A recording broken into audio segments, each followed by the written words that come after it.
India elections. US President Donald Trump says it would be unfair to the US if Tesla builds a factory in India to bypass high tariffs. Speaking to Fox News, Trump criticized India's import duties of around 100% on EVs, which protect local automakers like Tata Motors. Trump said it's quote-unquote impossible for Elon Musk to sell cars in India due to these tariffs. However, India recently lowered import taxes to 15% for car makers investing at least $500 million and setting up local factories in the country. Now, the EV giant Tesla has reportedly chosen locations for showrooms in New Delhi and Mumbai and posted job listings for 13 roles across India. The Pentagon has ordered military leaders to identify $50 billion in potential budget cuts for the 2026 fiscal year. The funds will be, in fact, redirected to align with President Donald Trump's defense priorities, focusing on bolstering security in the Asia-Pacific region and strengthening the US-Mexico border. The plan could also impact Biden-era programs as Trump's administration pushes for reforms. Defense Secretary Pete Hegseth is leading this review, which could trigger significant restructuring in the US. Meanwhile, Elon Musk's government downsizing teams or the Doge teams are also working from the Pentagon, raising concerns about civilian job cuts amid broader cost-saving efforts. Meanwhile, US President Donald Trump has also voiced support for congressional Republican efforts to put Washington, D.C. back under direct federal control. Speaking on board the Air Force One, Trump cited rising crime and homelessness in the US Capitol, saying, "I think we should take over Washington, D.C., make it safe." However, Congress already reviews and can overturn D.C. laws. Some Republicans are also, in fact, pushing to strip the city of its limited self-governance entirely. I think that we should govern District of Columbia. It's so important, the D.C. situation. I think that we should run it strong, run it with law and order, make it absolutely flawlessly beautiful. And I think we should take over Washington, D.C., make it safe. People are getting killed, people are being hurt. You have a great police department there, but somehow they're not utilized properly. We should govern D.C. I think the federal government should take over the governance of D.C. and run it really, really properly. And I like the mayor. I get along great with the mayor. But they're not doing the job. Too much crime, too much graffiti, too many tents on the lawns of these magnificent lawns and there's tents. Meanwhile, the U.S. Special Envoy for Ukraine, KIIT Kellogg, has in fact arrived in the war-torn country. He indicated he will report to President Donald Trump after hearing about the current situation of Ukraine. The country's public broadcaster has said Kellogg will meet President Volodymyr Zelensky and the Ukrainian military's commander-in-chief as well. Observers, however, say Zelensky hopes to create an environment for talks with Trump and set a path towards realizing a peace in a fair way as sought by Ukraine. Listen in. Дуже важливо, щоб він сам походив по Києву, по іншим містам. Він ж сказав, що столиці 20-30% столиці немає, все зруйновано. Я хочу, щоб він подивився. І далі, щоб він поспілкувався з людьми. Чи довіряють вони своєму президенту? Чи довіряють вони Путіну? Нехай запитає про Трампа, що вони думають після заяв їх президента. Мені здається, це важливо. Піти, просто поговорити з людьми. Ми не хочемо його водити кудись. Нехай обере. Є тут посол, нехай походять. Мені здається, це дуже важливо зрозуміти наживо, що відбувається. А далі, як я і сказав, я готовий з ним поїхати на фронт, я поїду з ним. Так? Поїдемо і там нехай поспілкуються з військовими. Готові військові. Зараз терміново треба голосувати для того, щоб піти додому, для того, щоб все віддати русським і не мати гарантій безпеки. Ну нехай їх запитає людей, які тут живуть і воюють. And on the other side of the border, in fact, Russian President Vladimir Putin said he would like to meet US President Donald Trump, but the meeting needs to be prepared to make it productive, Putin said. The Russian leader hailed Tuesday's talks between Russian and US senior officials in the Saudi capital of Riyadh as very positive. He said officials who took part in the talks described the US delegation to him as completely different people who were open to negotiation process without any bias, without any condemnation of, in fact, what was done in the past and determined to work together with Moscow. In Europe, Germany is set for a crucial snap election next week. In fact, this weekend on the 23rd of February, Sunday, triggered by dramatic collapse of Chancellor Olaf Scholz's coalition. My colleague Rhythm Arcadia brings you this report on the major issues at play, in fact, in this high-stakes election. Take a look. Germany heads to the polls on February 23rd in a high-stakes snap elections triggered by the collapse of Chancellor Olaf Scholz's fragile three-way coalition. As Europe's largest economy stands at a turning point, the vote will decide who leads Germany and shape the future of Europe. The race is wide open, with 7 parties vying for power. But all eyes are on 4 key contenders: incumbent Olaf Scholz, centre-left Social Democrats battling against the conservative CDU-CSU alliance, the pro-climate Greens, and the far-right Alternative for Germany, or AfD. Smaller players like the pro-market Free Democrats, far-left Link, and the newly formed Zara-Wagenknecht alliance are fighting for survival. Polls suggest they could miss the critical 5% threshold needed to enter parliament. Foreign policy is at the heart of this election, especially when it comes to Germany's stance on Russia's war in Ukraine. The mainstream parties are united in backing Kiev, but deep divisions persist. Scholz's SPD is striking a cautious tone, stressing diplomacy. Yet the Conservatives, Greens and Free Democrats are pushing hard for Germany to deliver long-range Taurus missiles. In stark contrast, the far-right AfD and BSW want a complete halt to weapons shipments and a reset in relations with Moscow. But the economy is an issue hitting home hardest. After 2 straight years of contraction, Germany's worst economic performance in 2 decades, voters are demanding answers. Energy prices are squeezing households and businesses alike. While there's consensus on expanding renewables, the real battle is over funding. Scholz wants to boost private investment with a €100 billion fund. The Greens back relaxing Germany's strict borrowing limits. Conservatives are promising tax cuts for businesses and citizens without revealing how they plan to fund it. Meanwhile, the AfD's radical stance includes ditching the euro entirely, reintroducing the Deutschmark, and even considering leaving the European Union.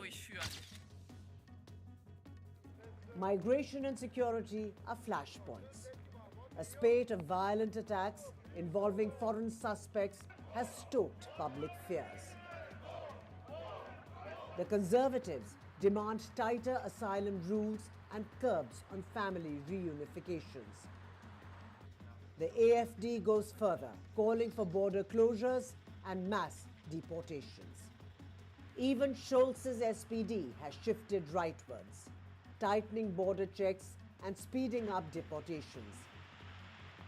But the Greens remain the outlier, standing firm on open asylum policies, state-backed sea rescues, and easier family reunifications.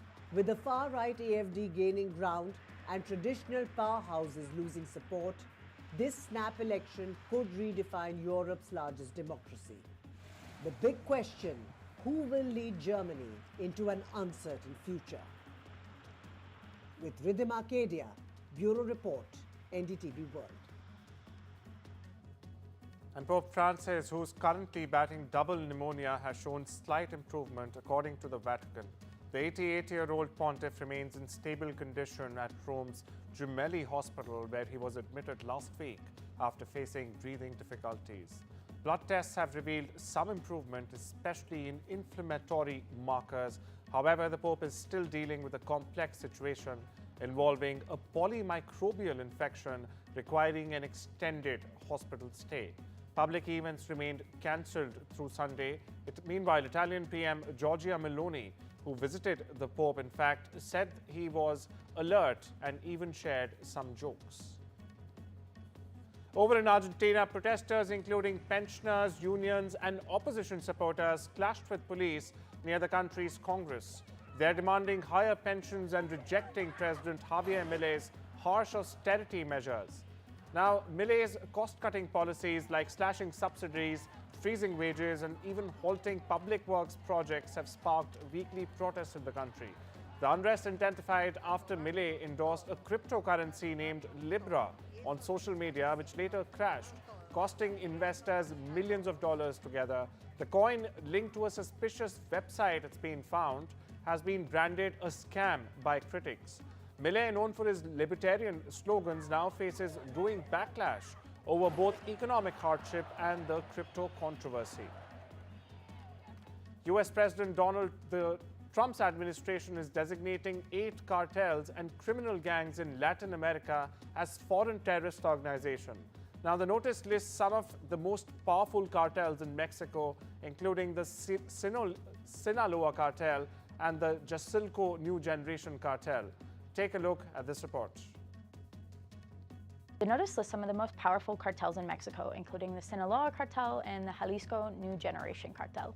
It also lists the Salvadoran MS-13 gang and the Venezuelan Tren de Aragua gang, which has become a political talking point for American right-wing politicians pushing for an immigration crackdown. The groups are involved in drug trafficking, migrant smuggling, and violent turf wars, but they're more focused on raking in money than political, like most terrorist organizations.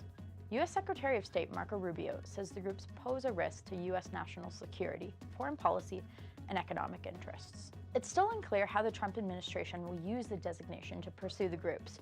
It would not dramatically expand the government's capacity to go after cartels or take military action in Mexico, but some experts say it would allow Trump to further pressure Mexico and the government to more easily crack down on migration, since migrants are usually forced to pay smugglers connected to the groups to get to the U.S. Meanwhile, officials urged residents to stay off the roads in portions of Virginia and North Carolina on Wednesday, where a storm dropped heavy snow and caused hundreds of accidents in places that aren't accustomed to significant accumulations of snow. Now, the storm promised to bring more misery to some places, just starting to clean up from deadly weekend floods, in fact. The National Weather Service in the U.S. says snow totaling up to 10 inches is possible along the Atlantic coast in Virginia, and major ice could in fact also accumulate in parts of eastern North Carolina. And it's time we step into a short break. I'll see you on the other side.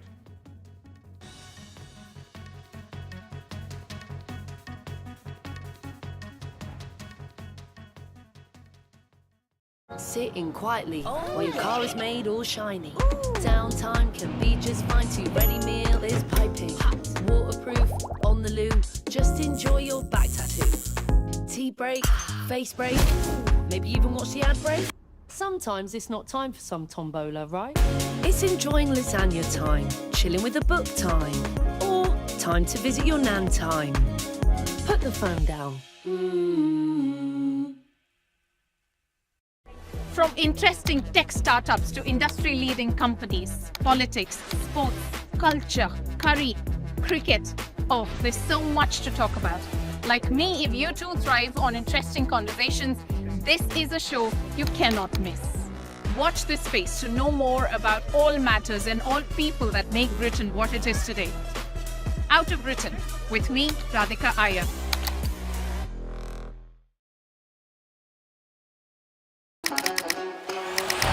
बड़े-बड़े देशों में छोटी-छोटी बातें होती रहती है. Just move on, just move.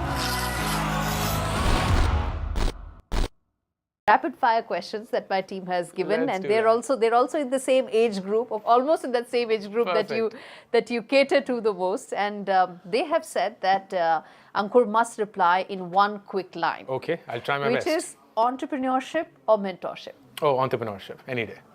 Success or happiness? Happiness. Risk taking or playing it safe? Oh, risk-taking, any day. Building a company or building a personal brand? Building a company, for sure. Big ideas or small, sustainable steps? Small, sustainable steps. Would you rather face criticism from peers or customers? Customers, any day. Work-life balance or hustle culture? Work-life balance. I thought that was a close one. But Yes. in your early career, struggling with failure or enjoying quick wins? No, struggling with failure. Rift with Ashneer Grover. I will give you 2 sentences for this, not one. I can't explain it. That's the only sentence I have. I've never met him. I don't know him. I don't know what's up with him, but I wish him the best. But what was it? Public fallout, or would you have preferred a private resolution? No, I will respond if I know what the genesis is, but I'll be dumb if I'm just responding to something that's thrown in thin air. You never reached out to him to ask Why what's would happening? I? No, of course. I don't know him. I have no contact with him. I've never met him. So I don't know what's happening. So it's all speculation. And the media house is like, oh, do you want to respond? Like, what? Respond to what, bro? I don't even know what happened. Okay. Because I have no idea. And I certainly don't take any of this to heart. It doesn't inflect me. My life is just so gainful. Couldn't care less. Finally, would you rather mentor an aspiring entrepreneur or work alongside them in a startup? Oh, that's a... If I'm 20, I would work alongside an entrepreneur, a founder. But at this age, I would love to mentor aspiring founders.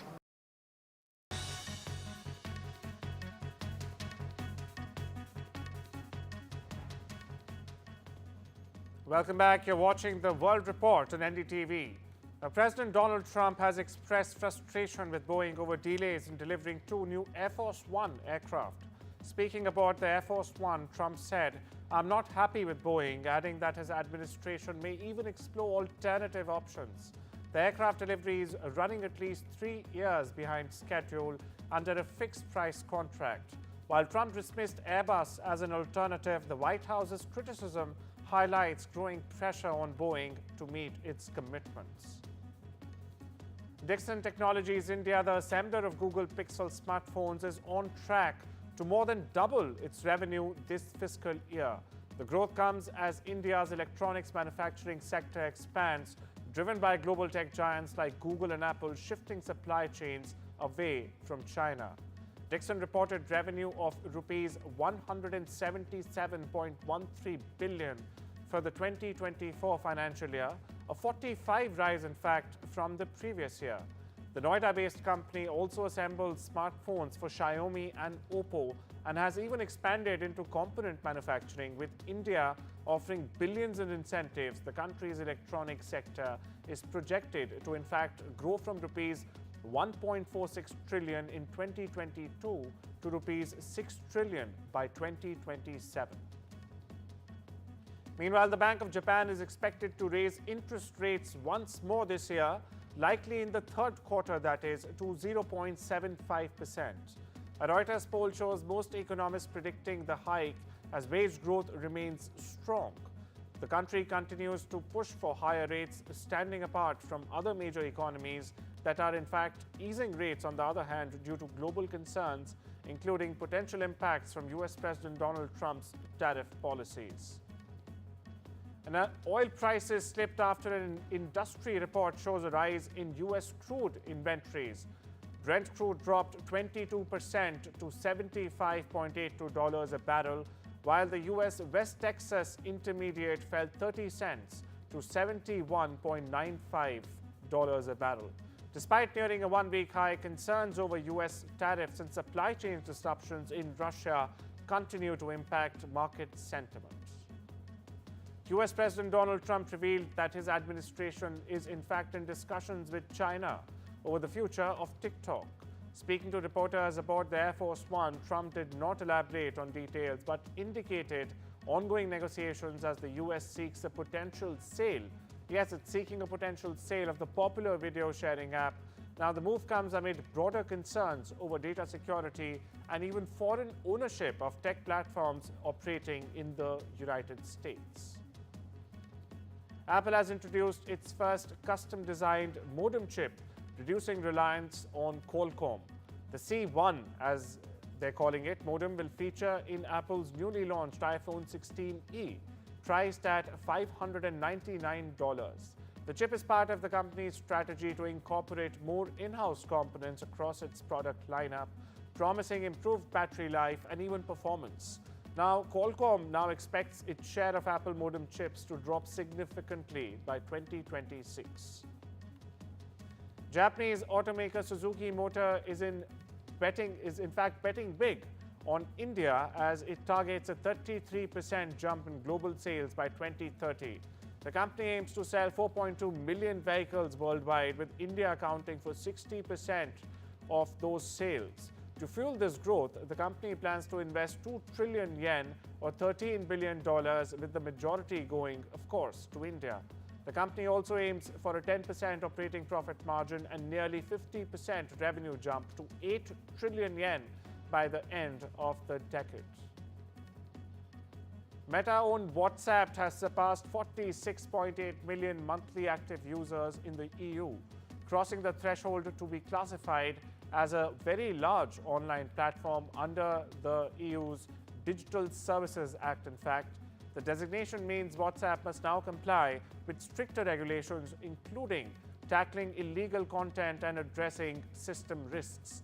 Failure to comply within 4 months could in fact result in fines of up to 6% of Meta's global annual revenue.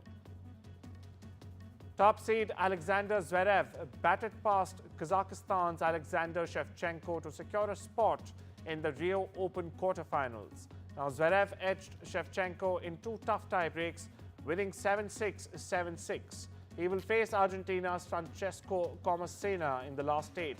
Meanwhile, defending champion Sebastian Baez overcame fellow Argentine Mariano Navon, keeping his title defense hopes still alive. Neymar played 69 minutes in Santos' 3-0 victory over Noreste in the Paulista A1, marking a significant step in his return to full fitness. The victory keeps Santos at the top of Group B, with Neymar's performance signaling a promising comeback. And the Champions Trophy has officially already begun, and the next game is going to be played between India and Bangladesh today at the Dubai International Stadium. In fact, the game is already underway. This is set to be a battle between 2-time champion trophy winners and the unpredictable underdogs.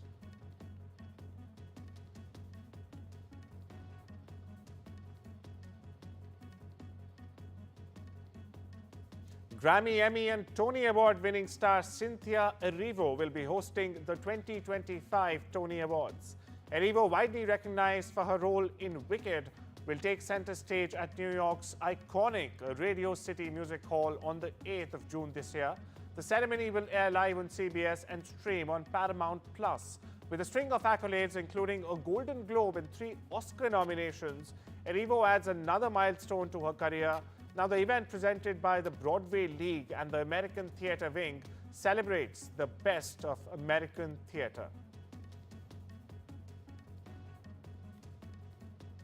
Well, that's all we have for you on this broadcast. Take care and have a wonderful day.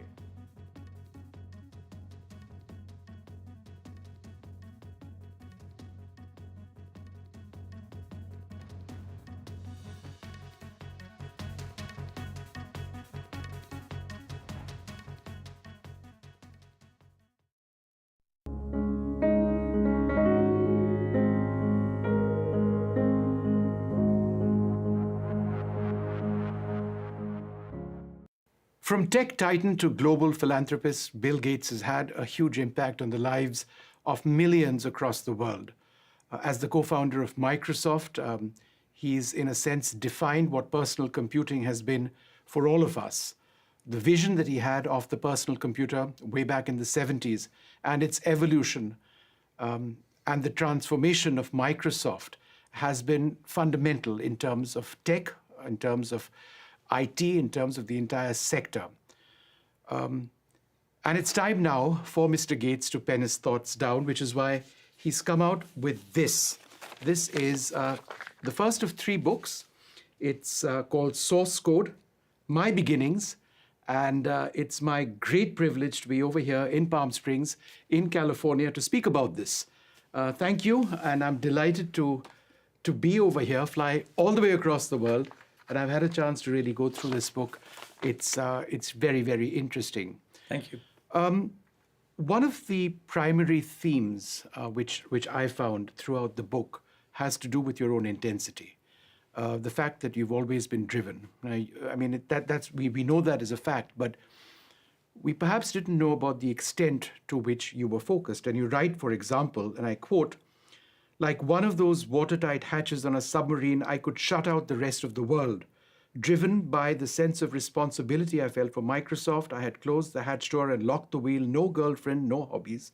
My social life centered around Paul, Rick, and the people we worked with. It was the one way I knew to stay ahead."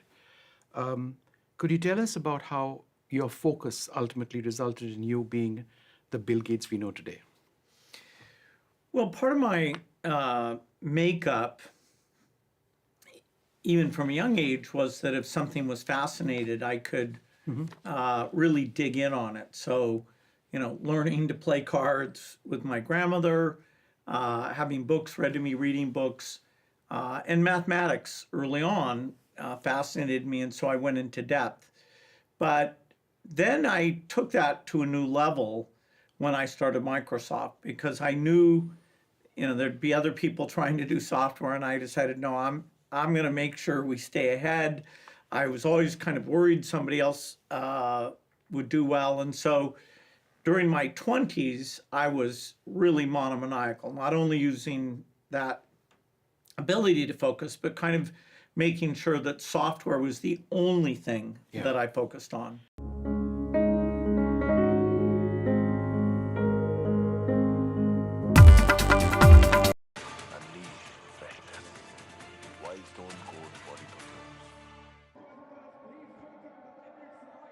In the huddle, it was Bangladesh who won the toss, decided to bat first. Rohit Sharma said he would have opted to field.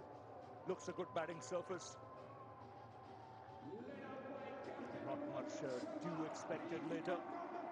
That could be the reason why Bangladesh opted to bat first and try and put some runs on the board. Mohammad Shami back in the Indian team.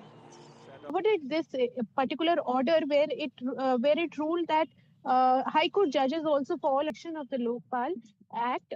So they have forwarded for Chief Justice of India's opinion on this. Now Chief Justice of India, and following which the cognizance was taken, the suo motu cognizance was taken. However, today the Supreme Court, in fact, Solicitor General Tushar Mehta, appearing for the centre, also said that it is a concerning order, and Senior Advocate Kapil Sibal, who's the current president of SCBA, he also said that he wants to assist the Supreme Court in the matter, as it is a very it's a very concerning matter. So all in all, the Supreme Court today was more concerned about the independence of judiciary and the balance of powers that our constitution